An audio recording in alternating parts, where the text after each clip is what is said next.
I'm so glad you're with us here on the Clark Howard Show. You know, our mission is to serve you with advice and information that empowers you so you make better financial decisions in your life. In today's show, I want to tell you an experience I had with a question a gentleman was asking me, and something I just read in the Wall Street Journal just came together as like a warning bell to me that I want to talk with you about. And also, I wanted to tell you, if you're working somewhere and you're just not sure your employer's paying you fair and square, it's a lot easier now in 25 for you to be able to have a sense with your skills, your experience. Are you being paid a fair wage or not? Or is there more money out there? We're going to talk that through. So a gentleman comes up to me later in the conversation. I asked him his age. He was 33. And he said, you know, my buddies say that I'm really doing the wrong thing. I'm doing this Roth thing you talk about, and I'm in that target fund, and my friends say that's for losers. They're all talking about all the trading they're doing on Robinhood. This isn't a bash on Robinhood, by the way.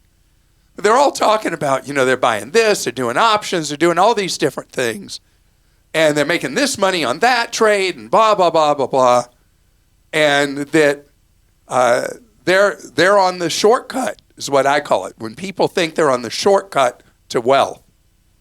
Well, it's so weird that I have this conversation with this 33-year-old guy, and then the next morning I read a story in the Wall Street Journal about how Gamblers Anonymous is having a big uptick in membership from people who are doing gambling-type stock trades and option trades.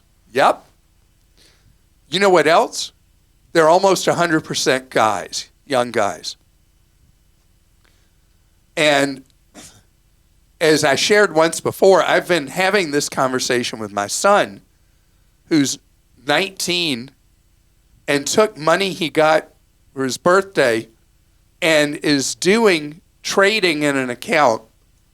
And I've talked to, my son's name is Grant, I've talked to Grant about the whole idea of buying and holding. And at 19, truthfully, he thinks buying and holding is buying something and having it for a month. And he's not alone. That there's this gambling kind of culture particularly with guys. And the problem is that it becomes addictive like any other kind of gambling. And I'm not even going to get into the tax problems of rapid buying and selling. That's only part of the picture. Because beyond that, people who trade frequently tend to not make money. They tend to lose money. The data on that is clear as could be. So the thing I've talked with my son about, and you may have heard me say before, is that if it's really important to scratch that itch, to do rapid fire trading, anything like that, have some money you devote to that. But the money that's really going to matter needs to be Dullsville. And I know I'm the dullest man alive. I promise. I've known a lot of people over my life. I'm as dull as they come. I invest in a dull way. I do widely diversified investing in funds, index funds that are very low cost, and I own little pieces of many different companies around the world, different types of investing. And so my strategy is so plain Jane, but I've been able to develop meaningful wealth over time. And so what is it about? If it's about the sport, then it's not about creating financial security. They are mutually exclusive, in my opinion. So what I like is Chuck Schwab's phrasing from forever ago, core and explore. That you put most of your money in Clark Dullsville. We can just call it Clarkville, Dull Land. And then the rest, which should be no more than 20% of your money, you want to play the market with that. You want to play options. You want to do all kinds of crazy stuff. You want to buy the hottest new whisper stock with AI or whatever. Fine. But at least most of the money you're putting aside, put it where you're going to have, over time, a meaningful, safe return. Again, Dullsville, Clarkville. I worry about the taxes that some of these people are going to deal with too. Isn't that like a huge problem? So I've been having that conversation with Grant. Yeah. About the rapid fire trading. And I've explained to him the difference between ordinary income tax and capital gains tax. So the tax code is designed specifically to discourage rapid fire trading.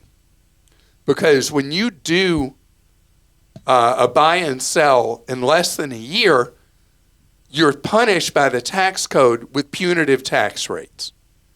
And or you can look at it in the reverse. When you hold something more than a year, you get preferential, much lower capital gains tax. So there's a lot here about what's going on, and there may occasionally be a woman who's doing it, but there's something about us as guys that it just is almost like macho. Imagine hanging out with the buds, and somebody's talking about, yeah, I bought this blah, blah, blah AI company, and I've gone up 3,400% in 90 days. I wonder if I should buy more of it. And say, so what are you buying? Oh, well, I buy Target Retirement Fund with my money. They're done with you. You get kicked out. Yeah, you're kicked out of the cool guys club. Okay, we'll go to questions now. This one came in from Morgan. Morgan says, I'm a 13-year-old entrepreneur who does pop-up poetry and art on typewriters. Yes, it's as cool as it sounds. Okay, that's really, really fun. A 13-year-old entrepreneur doing unique kind of art kind of things. Yep. For the past 8 months, my dad has been endlessly talking about your podcast. So for Christmas, I got him a Clarky Bestie keychain puzzle. That's interesting. Yeah. One for him, one for me, because why not? Of course, I made him buy it, along with a few other things I threw in the cart. You're welcome, Dad. You might think it was a waste, but it did make him laugh. And yes, I did check if he contributed to his Roth IRA this year. He has. Thank you very much. On to money stuff. I recently sold a piece of art for $550. The gallery takes 50%. Ouch. Ooh. So with my $275, what's the best way to invest it? My dad set me up with a Fidelity Youth Account for Christmas, so I'm ready to make some moves. Okay. So you want to do what your dad did. You want him to go back with you to Fidelity and open up a Roth IRA, a custodial Roth IRA, because then that $275 is going to grow tax-free. You're going to let it sit there forever, and that $275 invested in Clarkville or Dullsville in a Target Retirement Fund, the latest year you can buy, I don't know if it's 2070 or whatever, you put it in there, and you will have incredible tax-free growth over the years.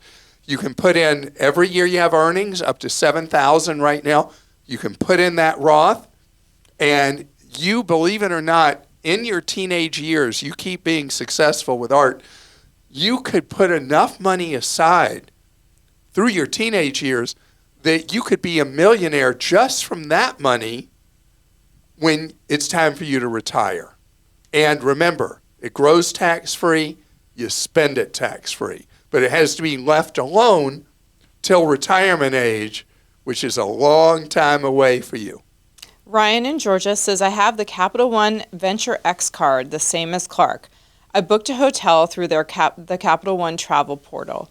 A week after my hotel stay, I received an additional $120 bill for quote-unquote destination fees. Oh, man, this is their version of resort fees or whatever. These fees were not made aware to me upon booking.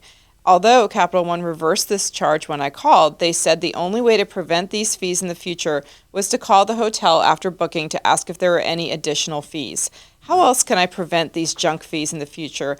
Thanks, Clark, for all you do. Your advice has saved me many times. Okay, first of all, it's great Capital One reversed the charge and absorbed it themselves. Second, you were told the wrong thing. Capital One's hotel portal should disclose what the hotel fees are. There should be somewhere, I don't know if there is on the Capital One hotel portal, but most of the portals now have a box you can check that will show you the prices, including all taxes and fees. I was looking at a hotel just yesterday on Priceline, and it showed the hotel base rate, showed the price with taxes and fees, and then right below it, it said an additional $11, I think it was, per night will be collected by the hotel, which is for, obviously, the junk fees like you were billed later for. It should be easier than this. It should be something you're told just transparently up front. Those of you, Marriott being the largest hotel chain in the world, they now have a button, it's not obvious, but it's a button you can click on that shows you the hotel price, not at the base rate, but with all junk fees and taxes added on. So when you're comparing one hotel to another, you can see the base rate doesn't matter. All that matters is the total fee. So this is so important that you look for this.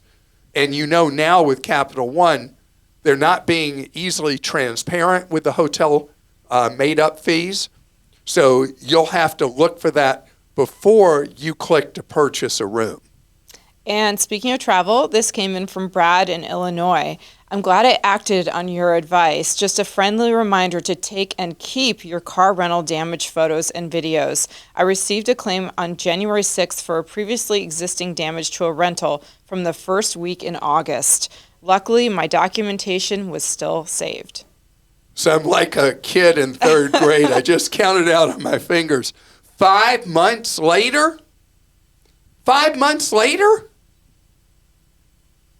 That's like the worst I've ever heard of.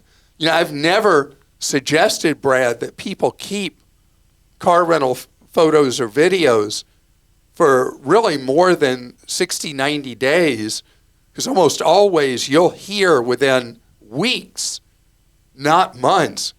That is horrific. And so I'm gathering from what you said that when you said, hey, I got pictures, they were like, okay, everything's fine, you're good, because they don't expect people to take those pictures or videos. I guess you're saying my old advice of 2 or 3 months is something you would not follow. You would say, keep them till you forget they're still on your phone. But I'm so glad that the pictures were your get out of jail free card. And that's why I want you to take those pictures or videos when you turn a rental car back in. Wow. I have another question I'm going to ask you in the next part of the podcast that is also about rental cars, and it's about the insurance you get for rental cars with different credit cards. Yeah, the car rental agencies, since they consolidated with almost all car rentals controlled by 3 conglomerates, they've become a more unfriendly industry. And you got to know that there's snakes in the grass many different ways with the car rental companies. You have another one about that. We're going to talk about something straight ahead. A lot of people reassess their lives in January and they're like, you know what? I'm not really thrilled with my paycheck. I'm going to talk about what strategies you should follow if you kind of like your job but you don't like your pay. What should you do next? We're going to talk about that straight ahead. I got a question for you. Do you like what you do? Do you like where you work? There are so many satisfaction surveys about jobs, but the one that I have always looked to is by the Pew Charitable Trust, because they do such deep, respected research and polling and testing of questions. And so they asked American workers how satisfied you are at your job. And exactly half of Americans said that they're extremely or very satisfied where they work. And I'm glad to hear that, because it's really no fun at all if you go somewhere for work every day. Think how much of our week we spend at work, and you dread it. You hate it. Yuck. So listen to this. Another 38% are somewhat satisfied with where they work. Some days, yeah, I'm glad to be there. Other days, not. So the percent that hate where they work, that there's no wishy-washy about it, is only 1 in 8 people. I don't know what it is that I thought that dissatisfaction at the workplace would be much higher. But you know what people are usually not happy about is their pay. Pay is a big dissatisfier. So you always have this thing you got to balance. And maybe the half of people who are extremely or very satisfied should ignore what I'm about to say. But it's much easier today to gauge what pay level, what you do for a job, with the experience you have, what that really should be worth in the job market. And if you go back to when jobs were extremely plentiful and people were willing to just take a shot and go look somewhere else or go work somewhere else, people discovered that where you are and where you're comfortable and where you may be happy, they may also be underpaying you. That the marketplace will pay you more if you seek out other employment. May. But the thing that has changed gradually and now pretty widely in the country is that a lot of job postings now list a pretty narrow pay range for the job, because so many states have passed statutes that require that expected pay levels are published with the job listing. So you may not really be interested in going to greener pastures somewhere else. Maybe you are, maybe you're not. But it's a good idea to go out and look and see. Don't do it from a work computer, by the way. Never prospect for another job from a computer at the workplace. On your own time, on your own computer. I'll tell you a story about that in a second. So anyway, you can go out there and see, hey, people with my skills are being offered jobs right now at blah, blah, blah pay level. And you get to see, I'm actually doing better than that. Or I'm doing about that. Or I'm being paid a lot less than that.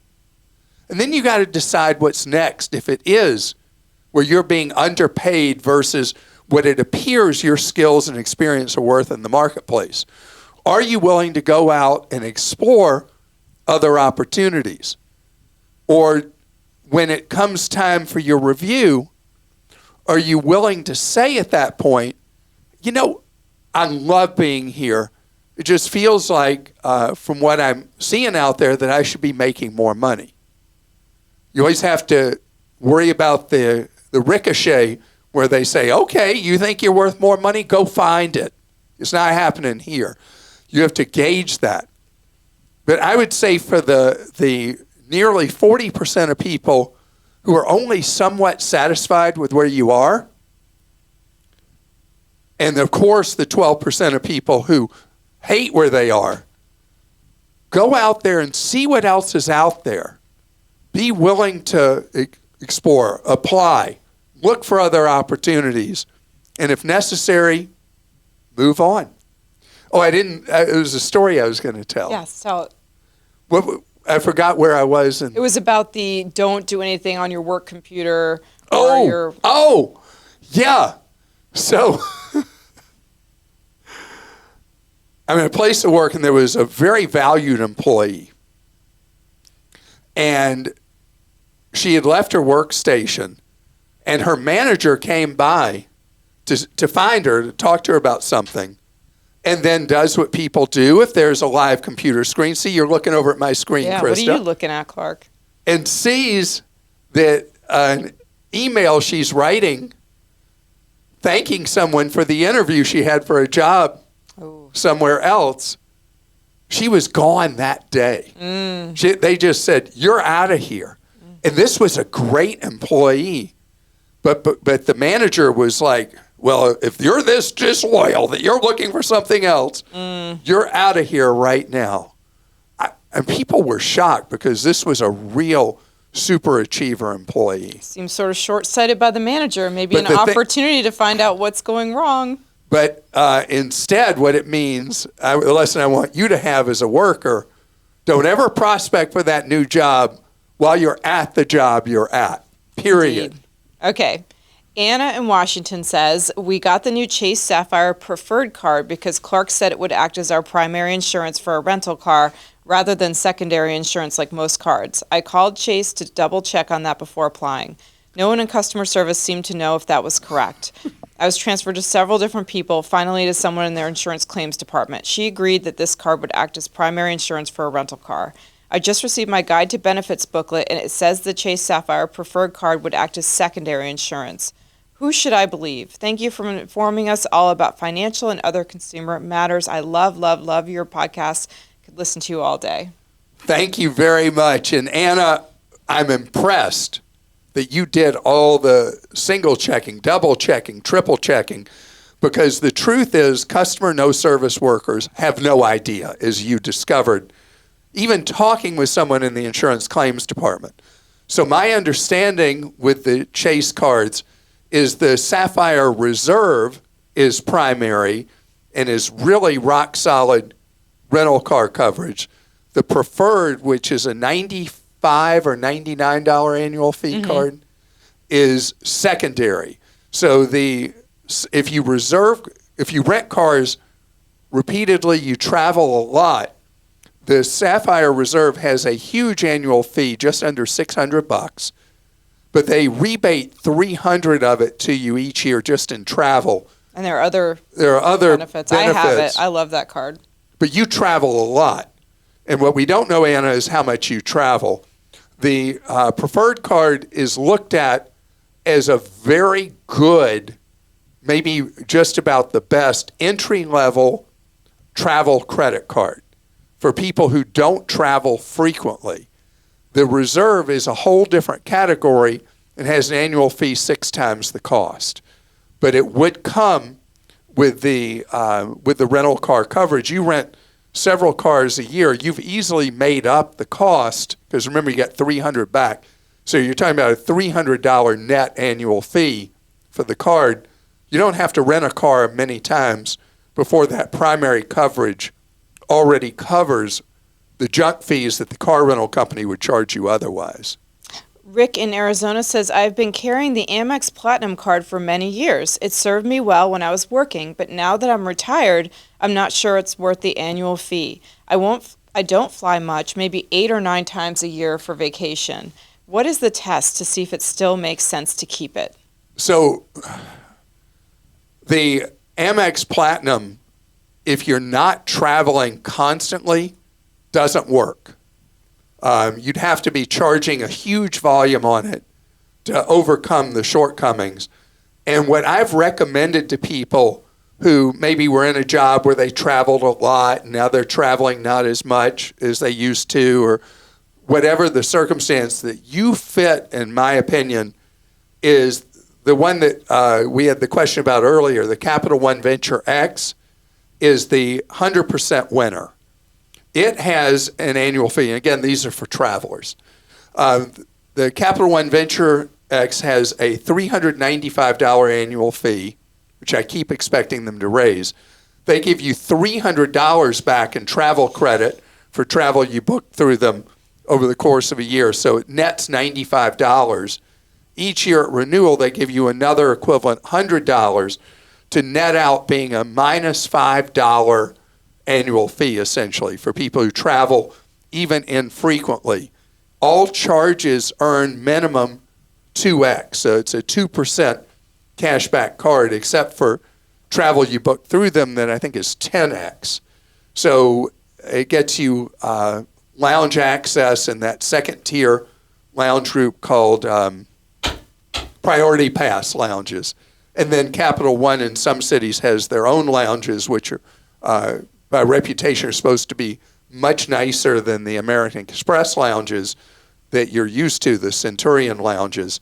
And so I would dump the $700 annual fee Amex card, get the $395 Capital One card, and you'll never look back. Thomas in North Carolina says, for the last several years, I have been detailing in a spreadsheet the charity solicitations I receive and the donations I've made to various charities. For 2024, I received 395 mailings. I received 19 solicitations from one charity specifically. Okay, so what's funny about this, remember when my mom was being ripped off by the fake charities? Yes. And I would go over and divert all that mail, and I would say, Mom, don't open any of these. Just put them in this drawer right here. And every time I'd go see my mom, which was about every 7 to 10 days, the drawer was overflowing with solicitations. I don't think of people getting that much in the mail anymore, but obviously Thomas is getting 400 mailings virtually in a year. Mm-hmm. Wow. Okay. And then he says, this does not include the hundreds of local and national political solicitations I receive via text, email, and mailings. I donate to many charitable organizations, always through their website. What was different this year is that several of the big, I listed them for you here, charities, and including one of your favorites, would not accept a donation of less than $10 on their respective website. Wait. Charities, beggars are now being choosers? And they won't accept a donation less than $10? I found it both confusing and disheartening that they would not accept a $5 donation, but actively solicit donations through various means. Wow. Some charities ask you to cover the administration costs, usually between 20 cents and 90 cents, when making a donation using a card. This is understandable given the credit card processing fees. I always cover those costs in my donation. I did not experience this minimum donation requirement in years past. I'm sure there are many more charities that are now operating the same way and losing lots of money. So here's the thing that's going on. The way credit card fees are charged to charities, because remember, card is not present when you're doing that donation. So the junk fees for accepting a card are extremely high on small amounts. So there's a base rate that the charity's having to pay plus percent. So those fees must be high enough now. Charities are like, we're not netting out any meaningful money, if any, at an amount below $10. That's all I can guess. Also, maybe they probably factor in, they've got to then send you a letter for the donation at the end of the year. They have office staff. Maybe it all adds up over time. I don't know. It just shows that $1 is not worth very much anymore, right? Right, yeah. Wow. See, I would absorb that hit if I were doing fundraising for a charity, what they call development officer now. Mm-hmm. How'd they come up with that title? Anyway, because what you want is you want to create a connection to someone that they feel connected to your organization, and maybe they're making more money next year and they give your organization more money the following year. If you're getting 400 in the mailbox solicitations a year, that means you're on what are known as sucker lists. There are some pseudo or not very legit organizations that are soliciting you. I saw on the list one that is not on the up and up. And that's why I would direct you to our giving site on clark.com, where you get to see how you check out a charity to see if they are a real charity, number one. And number two, are they spending your money wisely, efficiently? Just so you know, there's Charity Watch, there's Charity Navigator, and then Give. Those are the three, all .orgs, where you can check out the background on so many of the charities or pretend to be charities that might be soliciting you. But wow, you have a very generous heart, obviously, that you are so much in the target for so many different organizations seeking donations from you. And with that, I hope you have had an absolutely wonderful time with us on today's podcast and YouTube show. And know what we're all about is you and your wallet. I want you in every way possible to be in control of that money that comes into your life, to live on less than what you make. This is so important because so many things open up when you're living on less than what you make. And I know it's easy to say, it's hard often to do, but it's this positive event in your life where you're not wheezing financially. And I hope that over time that you hear from me enough strategies, enough techniques, and enough of a philosophical reason for you to be in control of those dollars that come into your life instead of your bills being in control of you. Everything here is about you learning ways to save more, spend less, and avoid getting ripped off. And I'll be back at your service on Friday.